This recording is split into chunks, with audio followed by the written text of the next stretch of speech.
Thank you for joining us tonight to celebrate Black History Month.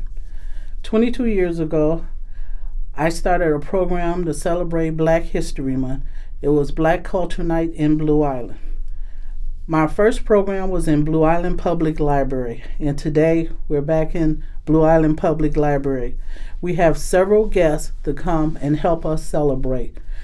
Tonight we're talking about William Steele, the creator of the Underground Railroad. The most important thing that William Steele was known for was keeping a record.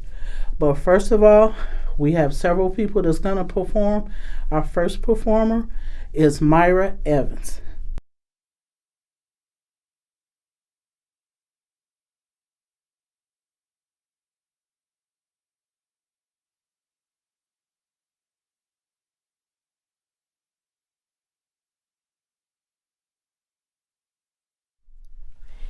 Lift every voice and sing till earth and heaven ring. Ring with the harmonies of liberty. Let our rejoicing rise high as the listening skies. Let it resound loud as the rolling sea. Sing a song full of the faith that the dark past has taught us. Sing a song full of the hope that the present has brought us. Facing the rising sun of a new day begun. Let us march on till victory. Let us march on till victory. Let us march on till victory is won.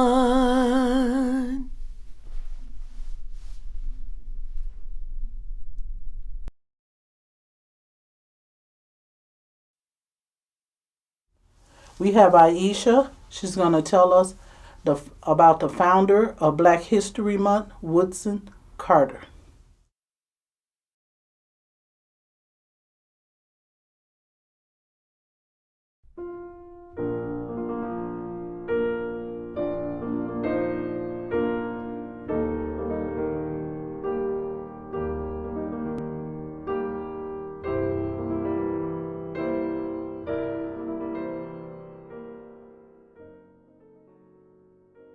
The father of Black History Month, Carter G. Woodson, was born in 1875 near New Canton, Virginia. He was the son of former slaves.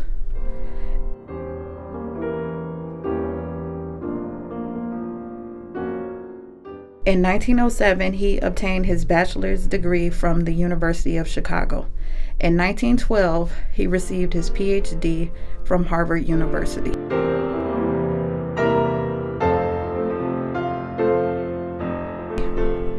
In 1915, he and his friends established the Association of the Study of Negro Life and History. A year later, the Journal of Negro History began quarterly in publication.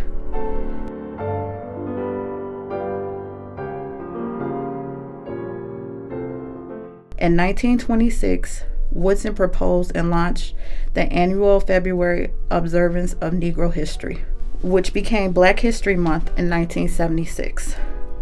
It is said that he chose February for the observance because February 12th was Abraham Lincoln's birthday, and February 14th was the accepted birthday of Frederick Douglass.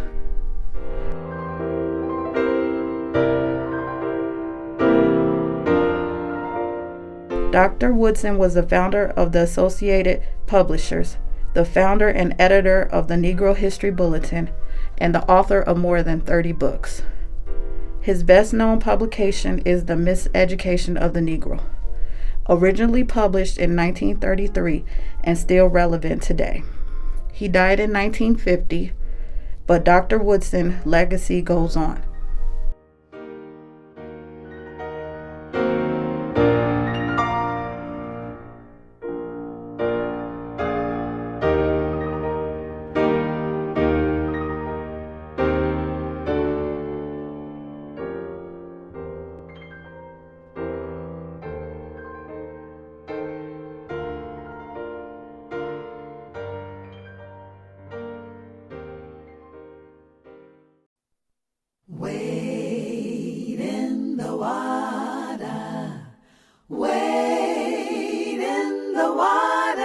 children wade in the water, God's a gonna trouble the water. See that band all dressed in white, God's a gonna trouble the water. William Steele is the father of the Underground Railroad.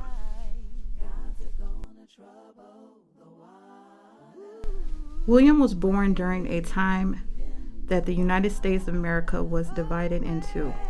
In the North, African Americans were free. In the South, they were enslaved. African people were kidnapped and shipped across the Atlantic Ocean under horrific conditions. Then they were sold into slavery. Slaves were chained and sold at auctions. Children were separated from their families and sold into auctions also. They were whipped, tortured, and forced to work under terrible conditions with no pay. William Steele was born on October 7, 1821, and is the youngest of 18 children. He was a businessman, historian, civil rights activist, and a conductor of the Underground Railroad. When William was a young boy, his neighbor was attacked and captured. The neighbor was a man that had once been enslaved in the South. William's neighbors escaped from his slave abductors again.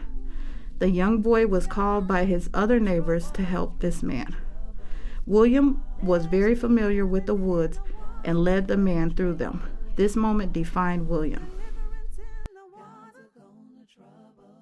He was often called the father of the Underground Railroad. William helped reunite families by keeping records of their destination and a brief biography of them. He discovered he aided his own brother, whom he had never met. The records that he kept were very important history. Harriet Tubman escaped slavery and made many missions to rescue enslaved people, including family and friends. This was documented by William Steele. Henry Box Brown arranged his freedom by mailing himself in a wooden crate to Philadelphia. William knew these records were very important and his life was in danger because of this. Mr. Steele hid the records in the graveyard behind a dark vault. In 1872, William published a book, The Underground Railroad. William's stories needed to be told to let people know that slavery is an inhumane nightmare. My God is gonna trouble the water.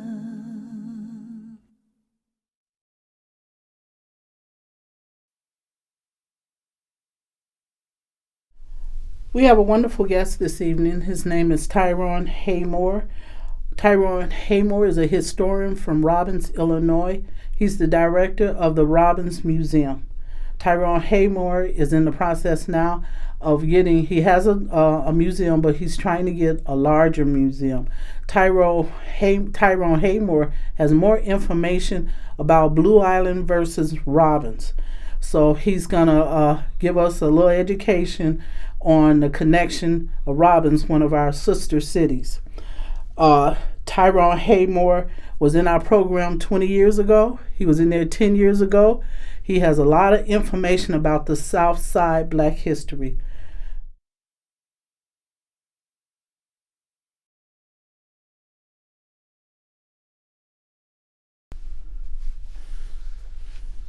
Okay, we have our very special guest from Robbins, Illinois. We have Tyrone Haymore, the director of the Robbins Museum.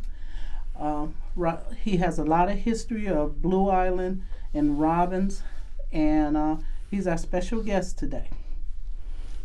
Okay, I have a few questions for you with your museum. I know you told me that they hit a slave house in Robbins. Mm-hmm.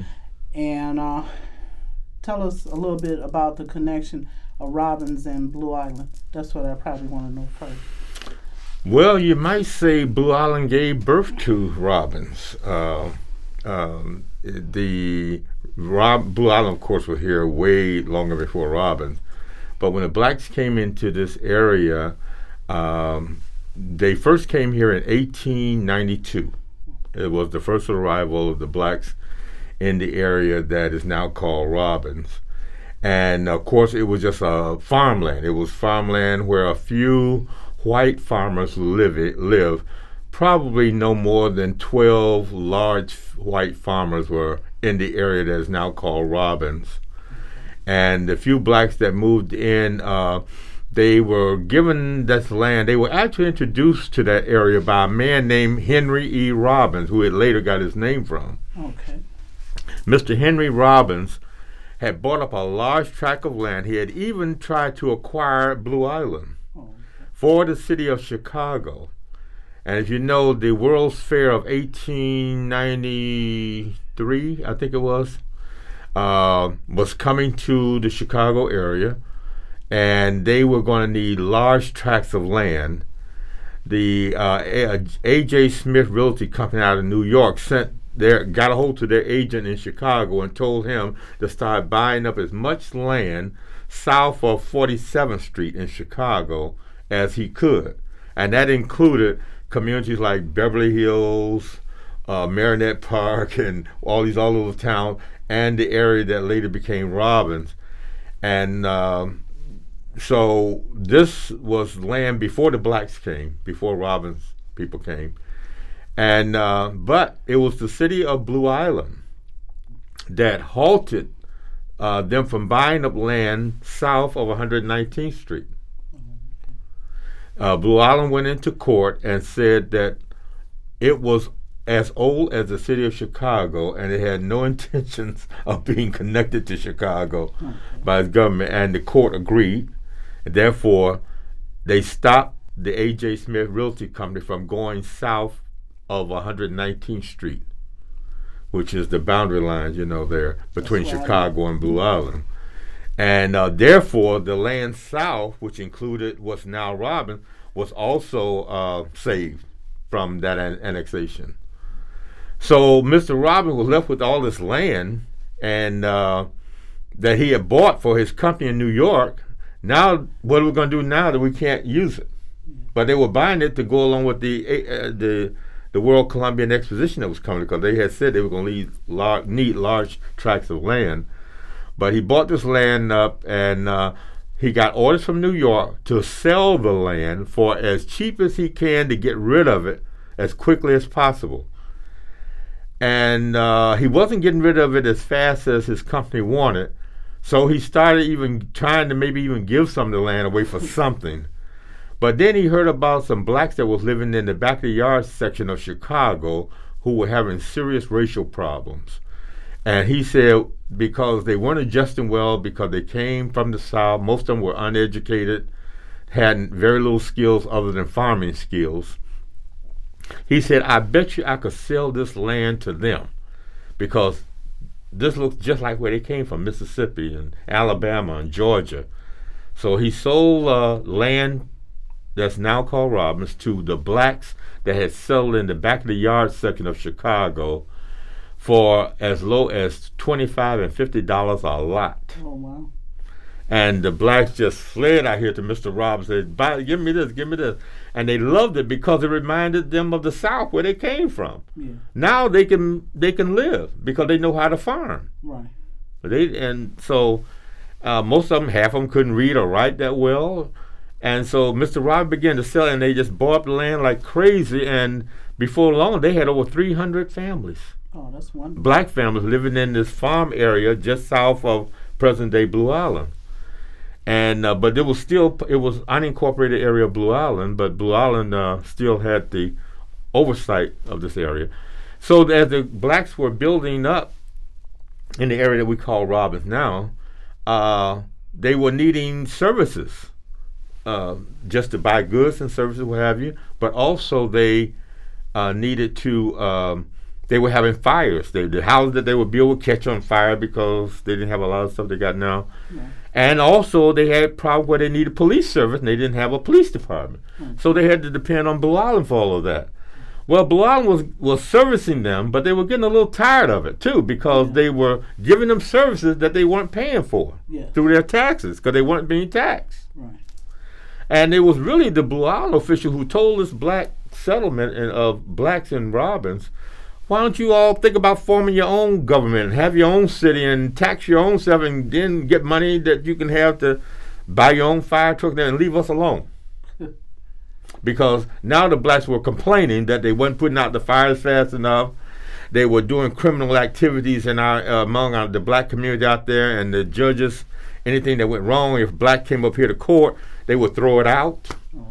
Blacks couldn't win in no courts in Blue Island at that time. So Mr. Keller, Thomas J. Keller, was a more enlightened one among the blacks who said, yeah, I think they gave us a good suggestion. We need to form our own town and have our own government, have our own police department, our own fire department, and tax the citizens to make this all happen. And that's basically what happened. And in 1917, they took a vote, and the vote was 3-1 to incorporate. Oh, that's wonderful. And they incorporated, and that following year they were full blown certified by the state of Illinois as a incorporated community. And they named it Robbins. How he got his name Robbins? From the man who sold him the land. But he died. He died 2 years before they incorporated Robbins. But it was his son, Eugene Robbins, who said, I understand you're looking for a name for the music. Why don't you name it after my dad? Look what he did for you all. Yes. And so they said, well, we need some money to pay off all these legal expenses we did. We need $300. So he said, well, here, I'll give you the $300. Mr. Eugene Robbins' son gave him the $300. So he said, okay, here, you gave us the money. All right, thank you. Now we can pay the bills off here that we got, and we'll certainly name the town after your father. That's wonderful. So it was named after Henry Robbins by his son, Eugene Robbins, who gave the $300. And that's how Robbins got his name. That's wonderful. Now, you have a museum in Robbins, and I've been knowing you now for about 20 years. Yeah. And when you first started out, you was doing collecting money, giving different programs so that you could get enough money. I remember I believe you had a glass jar, and collecting money so that you could get the building. You got a building, but you wanted a bigger one. So who started as far as the Robbins Museum? We had talked at one time. Yeah. And actually, our museum is now about 38 years old. It was started by a little woman named Miss Eddie Lou Allen. She was very popular in Robbins. She was one of the children of one of the pioneer founders of Robbins, one of the first black family moved there. She was one of the children that grew up there. And she knew how important the history was. And she started gathering a group of people that included me. I was among the youngest members that she organized. We would meet in her house, and she was trying to tell us how important saving the history of Robbins was, and that she wanted us to help her. And she wanted to write a book about Robbins' history, how it got started, so that we remember this. So we were meeting in her house for, 20-some years. And we got a few visits at the library and at the community center, but most of the meetings were in her house. But Mrs. Eddie Lou Allen was the founder, but she died after we had been organized only about 4 years. Okay. She died of cancer, and then it passed on to Mrs. Bender, and then Mrs. Bender died. And then people started slacking off, and some just left and didn't want to be a part of it anymore. They didn't think it was going to go any place. But I saw the importance, and it woke me up about history, because I was a history major in school, and I decided to keep it going. That's wonderful. So I reestablished the Historical Society, but when I found out there was no money out there for historical societies, they said, well, if you want to get some real money, you need to be a museum, because there's no money out there for no historical societies. Oh, okay. I said, historical. Right. It's a big difference from the funding people. Anyway, we reorganized under my leadership and got the state to give us a charter as a museum. Okay. So we're the Robbins Historical Society Museum. Okay. And the building that we got, was given to us by my godparents. My godparents had a grocery store that they got too old to run, and then they moved back to Alabama, and they left here.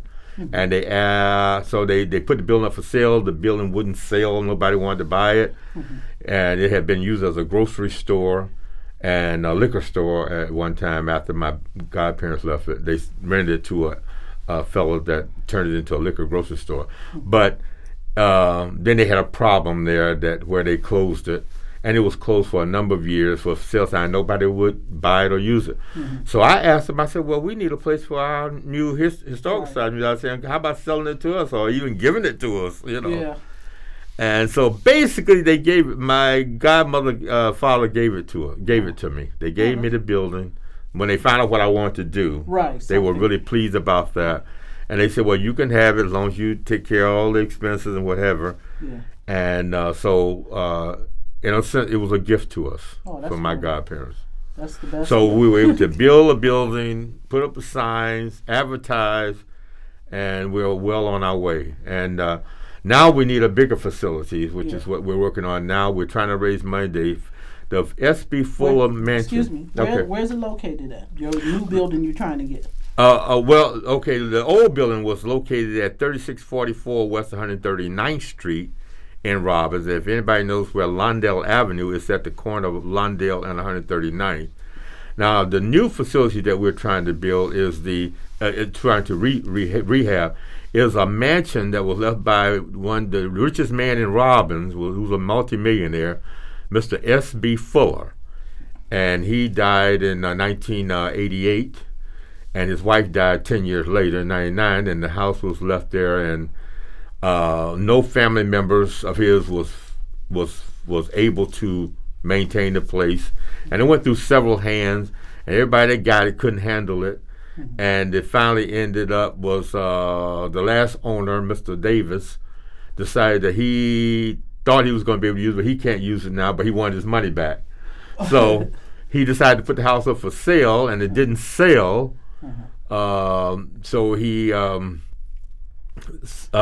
said somebody suggested, well, you need to give it to a non-for-profit organization so you can get your money back. Right. Use the tax. And so somebody said, well, we have a Robbins History Museum here. Maybe they would be interested in a bigger place than where they are, and this would be it. Maybe they would be interested in taking it. So sure, they approached me, and I said, yeah, we'll take a mansion, we'll find some way to fix it up and find the money. But we've had it now for a little over 3 years, and we have not been able to raise the amount of money that we need, and we need pretty close to $300,000 now because we're still paying taxes on it, and the little money that we've been raising has all been going to taxes. Yeah. They won't stop the taxes on this non-for-profit organization until they see the museum inside that property. Oh, okay. They have to inspect to make sure that it is a museum. If they don't see a museum in there, it's still a residence. Therefore, it's still taxable. Now, the people, they were really the people who own Fuller Brush Company? No. That's a big mistake people are making. Fuller Brush Company was a whole different company. Oh, okay. That was a white-owned company. Oh, okay. That's Fuller Brush. Fuller Products. Oh, okay. Fuller Products is the company that was owned by the rich black man named S.B. Fuller. And the S.B., and you'll see it online and wherever, S.B. did not stand for anything but letters. S.B. You'll see a Samuel B. Fuller, who was a wealthy white man back in the 1800s. But that's not the same. That's not the first. That was a white guy who was wealthy, but he lived in the 1800s. Now the Fuller Company, that's the company that used to make the ointments and yes, the Fuller like was that. known for selling soaps, cosmetics, Right. and he got into little things like vanilla Right, extract I remember that. and stuff like that. You have to be older. Right, he had nothing to do with brushes at all. Yeah, okay, Nothing. okay. Well, you cleared that up for me. Yeah. Okay. And you had mentioned years ago that the Underground Railroad possibly went through Robbins. Yeah, we found there's a house in Robbins. I meant to bring a picture. I wasn't able to find it, but I do have a picture of a house in Robbins. When the first blacks moved there, they knew about this little house, And they always refer to it, the old slave house. That's all they ever knew, the old slave house. Who started it back in 1800, they don't know. They just know some older white folks from somewhere who were giving help and refuge to runaway slaves. And by it being this close to Chicago, it was clearly the next to the last stop of the journey of runaway slaves from the South to Chicago. But Chicago was almost as racist as the South, and they had to keep, the only real freedom they got was to go to Canada. Oh, okay. Yeah, that was that was real freedom. That was there. part of the journey, wasn't it? Right. Yeah, to leave here, right, go to Canada. Right, but most of them thought coming to the north, like Chicago and New York, was it. But in Chicago was just almost as bad as the South. Okay. During that time. But this house was there, and we didn't know it. Nobody did any research back then, and we were still doing research trying to find out who the original owners were and if they were the family, in fact, that gave sanctuary to runaway slaves from the South. Okay. We do know that happened, right, because there was always a lot of talk about it, but nobody had any specific facts, right, which we're still researching. Right. But we do know the house was still standing there. It was made out of limestone, which Robbins is full of. Yes. Precious grade A limestone. And like a lot of homes in there and farms were built out of stone. But this was a very unusual house. And it was there up until about the I think it was torn down in in the early 1980s. Okay. And they didn't haul it away. They actually just demolished the house and they buried it right there in the ground where it stood. Oh, okay. So it's still there, but it's underground. Yeah, that's a little scary. But we have the address. We do have photographs of it. Fortunately, that was one of the main parade routes. It's on Clare Boulevard, where Clare Boulevard intersects with Turner Avenue. It's just about where it was on the west side of Clare Boulevard at that point. Now, we have pictures of it, of the building, and we know the last two families that lived in it, the two black families that lived in it, and they described the interior, which was really odd. They don't build houses like that anymore. I mean, I know a family of about 7 people lived in a house that only had 1 bedroom, and that bedroom really doubled as a living room in that house. That's really old. Yeah, and there was still a pump was in there to pump water, and there was an outhouse in the back. Yeah. It was, but that's almost unheard of. Yeah. Now, your museum you have now is still open to the public? Yes, it is. It just closed now because of the pandemic, and, but we are still open by appointment. And right now, we can open during the pandemic, but we have to limit the number of people. And of course, you have to have masks on, and you have to be conscious of distance. And we only permit 5 in there at a time now. Okay. And so far, we've only had 3 appointments since the pandemic. I think people's a little afraid to do. And believe it or not, the third one was today. Oh, wow. And this was just one person that came, but it was a very important person who had to get in there and see our history of our airport, Robbins Airport. Yeah. So, like I said, you've been to several of our, you've been to at least 3 of our Black Culture Nights in Blue Island, and you helped us over the years, and we just wanted to give you a little donation, kind of help you out, maybe some gas or something for your museum, and we want to tell you how much we appreciate your service. Well, that's very thoughtful of you. Thank you so much. We're trying to keep our history alive, and that's the whole purpose of us doing this, is for our children. Now, William Steele was an author, and he kept journals. He kept journals of the Underground Railroad, and that was what was so important. And I think people need to know that the journals that they keep today, that'll be somebody else's history tomorrow. So I want to thank you for your service, and on behalf of Neighborhood Watch Group 37, we want to give you a donation. Oh, and thank you for coming and share your knowledge and your experience. I'm happy to, and Robbins is very much a part of Blue Island. Thank you very much. Okay.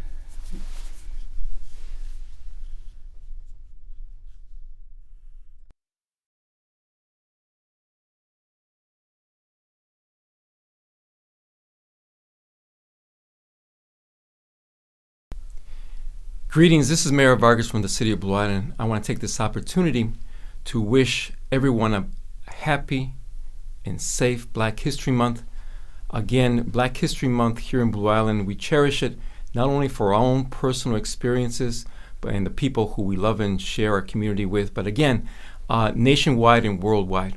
We know the situations with the famous Martin Luther King, the Jesse Owens of this world, the Rosa Parks, Thurgood Marshalls, the Supreme Court justices. We also have our first Black Vice President, Kamala Harris, and we have the doctor, the scientist who helped develop the vaccine presently for the COVID-19, and many, many more, from inventions to vaccines, scientists, athletes, etc. Again, we're celebrating Black History Month, and let's stress the word history. Not only in the Black culture or Black history, it's a term that we should all cherish and understand so that we don't repeat mistakes in the future and learn from our mistakes. History meaning roots in our community, roots in our family, roots in society. Again, we have a large history of Black history of the people who live here in our community, who've lived here in the past, the present, and the future. We've had history of Black people who've resided in our community since the early 1900s on the northeast quadrant of the city, as well as our southwest quadrant of our city. And then now we have a mixture of people all over the city, from the north to the south to the east and to the west. Again, stressing what history means and where it leads us, we have to learn from our history. Whatever mistakes society have committed in the past, again, we've learned through the civil rights situation, all the goals, all the strives, accomplishments, whatever our civil rights leaders during that period of time, whether they're white, Black, Hispanic, have fought in what we're cherishing today as a result of those sacrifices, both financial as well as lives that were sacrificed during that period of time to get to where we are today. And again, given all the sacrifices which our activists, our social leaders have done in the Black community that have helped not only white, Black, or Hispanic communities for voting rights, civil rights, etc. Again, we're celebrating Black History Month, the month of February. I encourage all of us to read, take some time when you have free time, check the website, Google, and know who the people in our community, within the Black community, who have made a difference in our lives, both locally, statewide, national, and worldwide. Again, we want to thank everyone for their what they've accomplished through our community, what they have provided in our society. And again, we want to thank everyone and want everyone to celebrate a safe Black History Month. Thank you.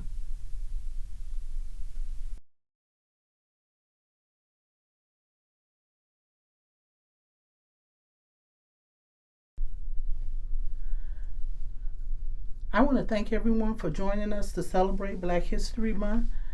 And the lesson this year about William Steele is that he was a journalist and he was an author. And if we learn anything from him, we learned that the journal you write today, it will be history tomorrow. So I would like to introduce to you now our former alderman and the captain of Neighborhood Watch Group number 37, Nancy Thompson. Thank you, Mr. Roscoe. You're so wonderful. Another year. And we've given this program, I think now it's 22 years. I want to thank everyone for coming today and showing that you really appreciate being educated and entertained. And Ms. Roscoe does a beautiful job of getting that done every year. We assist her, but she does the bulk of the work, all of it. She is the champion of this program, the originator of it, and she has kept her promise to the community to bring you this information every year. I want to thank everyone again for coming, and I'm so happy and so pleased to be here another year to greet everyone, and to thank you for participating and supporting us all of these years. And thank you so much, and have a beautiful and blessed 2021.